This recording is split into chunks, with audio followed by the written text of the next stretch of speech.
Welcome to the Great Reset, or what I like to call the Great Re-Shit. That's where they take some old shit, dust it off, and repurpose it as new shit. Now, you may have heard of the Great Reset by one of its more familiar names, like Agenda 21, Agenda 2030, the Fourth Industrial Revolution, or my personal favorite, the New World Order. And don't be fooled by the term reset, because they don't plan on resetting anything. A reset is when your Super Mario game glitches, so you take out the cartridge, you blow in it, you stick it back in, and boom, up pops Mario again. This is kind of like that, except when you turn the game back on, instead of Mario on your screen, it's Bowser coming out of the TV to murder your grandma. We're talking about the complete transformation of humanity into a godless transhumanist nightmare from 𝗿𝗲𝗆 hell. I want to direct your attention to the World Economic Forum, who created this demonic plan, and more specifically to their chief, Klaus Schwab. Now, Mr. Schwab likes to throw around a lot of buzzwords to convince the masses that this agenda is for the betterment of humanity. Words like sustainability and inclusivity and equality for all. But in his 2016 book, The Fourth Industrial Revolution,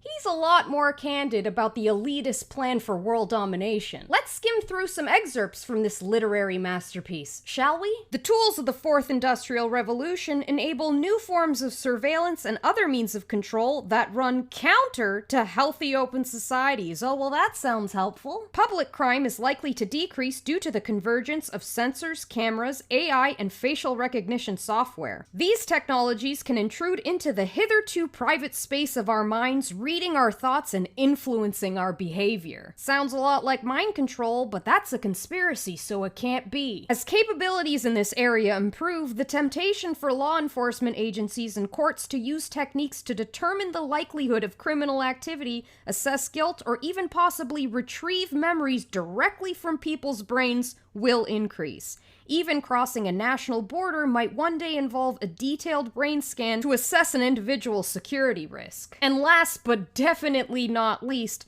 the future will challenge our understanding of what it means to be human from both a biological and a social standpoint. Better call up Sarah Connor. Now, unless you've been microdosing sedatives for the past 8 months, I'm sure you've realized by now that the CV-19 pandemic was manufactured to kickstart this agenda. And if you haven't noticed, congratulations. There's a very good chance that you'll escape vaporization. Freedom is slavery. Ignorance is strength. But the invisible boogeyman narrative won't hold up forever, and the WEF is well aware of that. That's why they have a backup crisis to carry the agenda home. What crisis would that be? That's right, you guessed it, our good old friend, global warming. For those of you who don't know, global warming is a manufactured crisis created by the Club of Rome. A crisis think tank created in 1968 in order to convince the masses to agree to their own demise. So be prepared to hear about all the sacrifices you're gonna have to make in order to save the planet. Sacrifices like giving up your property rights, being forced into smart cities, and being injected with nanotechnology so they can track you down for thought crimes. Now, why anyone in their right mind would think it's a good idea to give the very elitists who destroyed the planet more power to now save the planet is beyond me, but hey, we're talking about the same species who eats Tide Pods and thinks polyester can protect you from a virus.